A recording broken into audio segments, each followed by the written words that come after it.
Hello student, स्वागत है आपका अपने चैनल एकेडमिक क्लासेस पर। झारखंड के वैसे छात्र जो इस बार 10th का एग्ज़ाम देंगे उन लोगों के लिए क्लास 10th हिस्ट्री का एमसीक्यू लाया गया है। वो भी मोस्ट इम्पोर्टेंट एमसीक्यू जो 25 एमसीक्यूज हैं।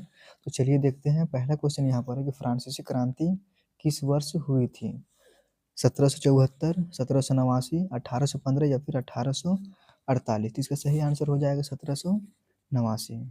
1789 में क्या हुआ था? फ्रांसीसी क्रांति हुआ था। तो फ्रांसीसी क्रांति जो है वो 1789 में हुई, जिसने स्वतंत्रता, समानता और बंधुत्व के विचार फैलाए और पूरे यूरोप में राष्ट्रवाद को जन्म दिया था। तो इसका सही आंसर क्या हो जाएगा? 1789। दूसरा क्वेश्चन देखते हैं यहाँ पर। यंग इटली की स्थापना किसने की थी? काउर, गैरिबाल्डी, मेजिनी या फिर मेटरनिख ने? तो इसमें सही आंसर हो जाएगा यंग इटली की स्थापना जो है वो मेजिनी ने की थी। किसने की थी? तो मेजिनी ने। हाँ, इसका सही आंसर होगा वो बी सी हो जाएगा। यंग इटली की स्थापना जो है 1831 में। कब? तो 1831 में ये इटली को एकीकृत राष्ट्र बनाया जा सके इसीलिए किया गया था। तो इसका सही आंसर क्या हो जाएगा? मेजिनी। उसके बाद फिर तीसरा क्वेश्चन यहाँ पर है। जर्मनी के एकीकरण का प्रमुख नेता कौन था? कैसर विल्हेम वन, ओटो वोन बिस्मार्क, हिटलर या फिर मेटरनिख? जो तीसरा ये क्वेश्चन है उसका आंसर क्या हो जाएगा? ओटो वोन बिस्मार्क। इसका सही आंसर क्या हो जाएगा? बी, ओटो वोन बिस्मार्क। बिस्मार्क ने जो है वो लौह, रक्त और लौह की नीति अपनाकर 3 युद्धों से जर्मनी का एकीकरण किया था। अगला क्वेश्चन देखते हैं चौथा में कि जोल वेरिन किससे संबंधित था? राजनीतिक एकता से, सैन्य संगठन से, आर्थिक एकता से या फिर धार्मिक आंदोलन से? तो इसका सही आंसर क्या हो जाएगा?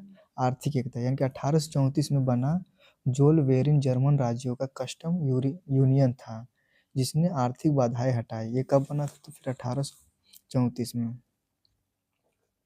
1834 में बना था। अगला क्वेश्चन देखते हैं। वियना कांग्रेस का आयोजन कब हुआ? 5 में वियना कांग्रेस का आयोजन कब हुआ था? तो इसमें ऑप्शन जो दिया हुआ 1789, 1804, 1815 और फिर 1848। तो इसका सही आंसर होगा 1815। क्या होगा? तो 1815 हो जाएगा। नेपोलियन की हार के बाद जब यूरोप की पुरानी राजशाही को पुनः स्थापित करने के लिए यह सम्मेलन हुआ था। किसका? तो फिर नेपोलियन को पुनः राजशाही स्थापित करने के लिए वियना कांग्रेस का आयोजन किया गया था। वो कब? तो 1815 में हो जाएगा। अगला क्वेश्चन देखते हैं। फ्रांस में राष्ट्रवाद की भावना के उदय का मुख्य कारण क्या था?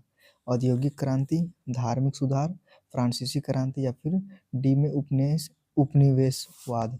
इसका सही आंसर क्या हो जाएगा? तो इसका सही आंसर होगा फ्रांसीसी क्रांति। यहाँ पर जो सी में जो नंबर दिया हुआ है वो क्या हो जाएगा? फ्रांसीसी क्रांति हो जाएगा।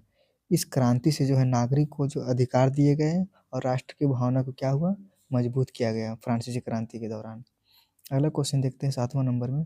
राष्ट्र राज्य का अर्थ क्या है? साम्राज्य, उपनिवेश, एक राज्य एक राष्ट्र या फिर कई राष्ट्रों का समूह? तो इसका सही आंसर क्या हो जाएगा? एक राज्य एक राष्ट्र। जो सी में दिया हुआ है वो इसका आंसर हो जाएगा। इसमें जो है लोग समान भाषा, संस्कृति और इतिहास साझा करते थे। अगला क्वेश्चन है यहाँ पर 8वां में।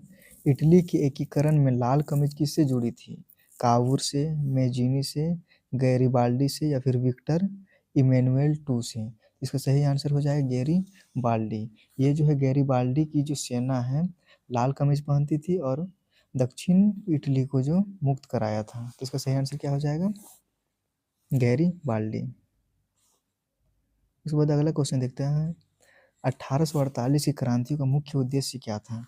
राजशाही को मजबूत करना, लोकतंत्र और राष्ट्रवाद, साम्राज्य विस्तार या फिर धार्मिक सुधार? इसका सही आंसर हो जाएगा लोकतंत्र और राष्ट्रवाद। इसका सही आंसर क्या होगा? लोकतंत्र और राष्ट्रवाद। लोग जो हैं वहाँ के लोग जो संविधान, मतदान यानी कि वोट देने का अधिकार और राष्ट्रीय एकता चाहते थे कि सभी मिलजुल के हमारे देश में रहें। तो इसका सही आंसर क्या हो जाएगा? लोकतंत्र और राष्ट्रवाद। अगला क्वेश्चन यहाँ पर है। जर्मन साम्राज्य की घोषणा कहाँ की गई थी? बर्लिन में, फ्रैंकफर्ट में, वियना में या फिर वर्साय का महल में? इसका सही आंसर हो जाएगा वर्साय का महल। ये जो डी ऑप्शन है उसमें इसका सही आंसर हो जाएगा। 1871 में जो है क्या हुआ था, 1871 में फ्रांस को हराने के बाद वर्साय में जर्मन साम्राज्य घोषित किया गया 1871 में। अगला क्वेश्चन देखते हैं यहाँ पर 11 में यंग यूरोप संगठन की स्थापना किसने की थी? बिस्मार्क ने, मेजिनी ने, कावूर ने या फिर गैरी बाल्डी ने? इसका सही आंसर हो जाएगा मेजिनी ने। यंग यूरोप की स्थापना किसने की थी? तो ये मेजिनी हो जाएगा।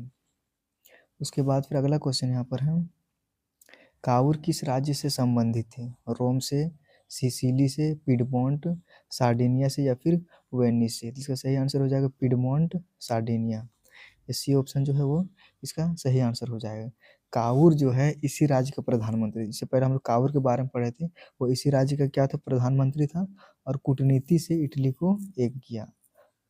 इसका सही आंसर क्या हो जाएगा? Piedmont, Sardinia.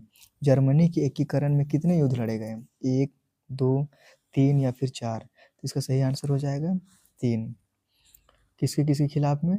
तो डेनमार्क के खिलाफ में, ऑस्ट्रिया और फ्रांस के खिलाफ युद्ध हुए थे। तो टोटल कितना हुआ? 3 हो गया। अगला क्वेश्चन देखते हैं मेटरनिख किस देश का चांसलर था? फ्रांस का, इटली का या ऑस्ट्रिया का या फिर जर्मनी का? इसका सही आंसर क्या हो जाएगा? ऑस्ट्रिया का। यह जो मेटरनिख जो है वो ऑस्ट्रिया का क्या था? चांसलर था और राष्ट्रवाद का विरोधी था। इसका सही आंसर क्या हो जाएगा? ऑस्ट्रिया। इटली का एकीकरण किस वर्ष पूरा हुआ? 1848, 1861, 1871 या फिर 1815? इसका सही आंसर क्या हो जाएगा? 1861 बी। 1861 में जो है इटली एक राष्ट्र बना, बाद में रोम इसका क्या बना? राजधानी बना। यानी कि इटली का राजधानी अगर क्वेश्चन में आए इसका सही आंसर क्या हो जाएगा? तो रोम। अगला क्वेश्चन देखते हैं 16 में जर्मनी का एकीकरण किस वर्ष पूरा हुआ? ये दोनों एक ही है, अच्छा नहीं। जर्मनी का एकीकरण किस वर्ष पूरा हुआ? 1861, 1870, 1871 या फिर 1848? जर्मनी का जो एकीकरण है वो 1871 में पूरा हुआ। 1871 में जर्मनी एक शक्तिशाली क्या बना? राष्ट्र बना। तो इसका सही आंसर क्या हो जाएगा? 1871। रोम को इटली का राजधानी कब बनाया गया? 1861, 1870, 1871 या फिर 1848? इसका सही आंसर क्या हो जाएगा? रोम को जो है 1871 में इटली का राजधानी घोषित किया। 1871, 1871 हो जाएगा। अगला क्वेश्चन देखते हैं राष्ट्रवाद का सही अर्थ क्या है? धार्मिक भावना, देश के प्रति प्रेम, साम्राज्य विस्तार या फिर आर्थिक नीति? तो इसका सही आंसर क्या हो जाएगा? इसका सही आंसर जो है वो राष्ट्रवाद हो जाएगा। राष्ट्रवाद का सही अर्थ है देश के प्रति प्रेम, क्योंकि देश के प्रति प्रेम ही राष्ट्रवाद कहलाता है। यह अपने देश के लिए समर्पण और एकता की भावना को दिखाता है। अगला क्वेश्चन यहाँ पर है तो 18 का आंसर क्या हो जाएगा? देश के प्रति प्रेम। 19वां में है जर्मनी में उदारवादी आंदोलन का केंद्र क्या था? बर्लिन, फ्रैंकफर्ट, संसद या फिर वियना या फिर म्यूनिख? तो इसका सही आंसर क्या हो जाएगा? फ्रैंकफर्ट संसद। 1848 में जो है 1848 में यहाँ जो है जर्मन राष्ट्र के लिए संविधान बनाने की कोशिश हुई। अगला क्वेश्चन देखते हैं फ्रांसीसी क्रांति के समय फ्रांस का राजा कौन था? नेपोलियन, लुईस 16वां, लुईस 18वां या फिर चार्ल्स 10वां? तो इसका सही आंसर क्या हो जाएगा 20 का? तो इसका सही आंसर है लुईस 16वां, ये बी। तो लुईस 16वां जो है इसी राजा के शासन में फ्रांसीसी क्रांति हुई थी। 1857 का जो ये फ्रांसीसी क्रांति हुई थी वो इसी राजा के चलते हुई थी। अगला क्वेश्चन देखते हैं यहाँ पर इटली के एकीकरण के समय राजा कौन था? विक्टर इमैनुअल, उसके बाद फिर कावूर, मेजिनी, गैरी बाल्डी? तो इसका सही आंसर हो जाएगा विक्टर इमैनुअल। इसका सही आंसर क्या हो जाएगा? Victor Emmanuel to. वे एकीकृत इटली के पहले राजा थे। विक्टर इमैनुअल जो है वह एकीकृत इटली के पहले क्या थे? राजा थे। अगला क्वेश्चन देखते हैं जर्मनी के एकीकरण के बाद सम्राट कौन बना? कैसर विल्हेम वन, बिस्मार्क, हिटलर या फिर फ्रेडरिक 3? इसका सही आंसर क्या हो जाएगा? कैसर विल्हेम। 1871 में जो है उन्हें जर्मनी का किसको? कैसर विल्हेम को जर्मनी का सम्राट घोषित किया गया था 1871 में। अगला क्वेश्चन देखते हैं, फ्रैंकफर्ट संसद किस वर्ष बुलाई गई थी? तो इसका सही आंसर हो जाएगा 1848। 1848 में जो है फ्रैंकफर्ट संसद बुलाई गई थी। अगला क्वेश्चन देखते हैं यहाँ पर, यूरोप में राष्ट्रवाद के विकास में किस वर्ग की प्रमुख भूमिका थी? किसान, मजदूर, मध्यम वर्ग या फिर अभिजात वर्ग? तो इसका सही आंसर हो जाएगा मध्यम वर्ग। शिक्षित मध्यम वर्ग ने राष्ट्रवाद और उदारवाद को बढ़ावा दिया था। सी। आगे देखते हैं हम लोग, नेपोलियन की हार किस युद्ध में हुई थी? ट्राफलगर या फिर वाटरलू, लिपजिंग या फिर ऑस्टरलिड्ज? तो इसका सही आंसर क्या हो जाएगा? वाटरलू का युद्ध। नेपोलियन का हार कब हुआ था? तो फिर वाटरलू का युद्ध में, वाटरलू का युद्ध में हुआ था। कब हुआ था? तो 1815 में। तो ये रहा आप लोगों का 25 MCQ जो हिस्ट्री का था। वीडियो को ज़रूर शेयर करें, दूसरे साथी तक पहुंचाएं।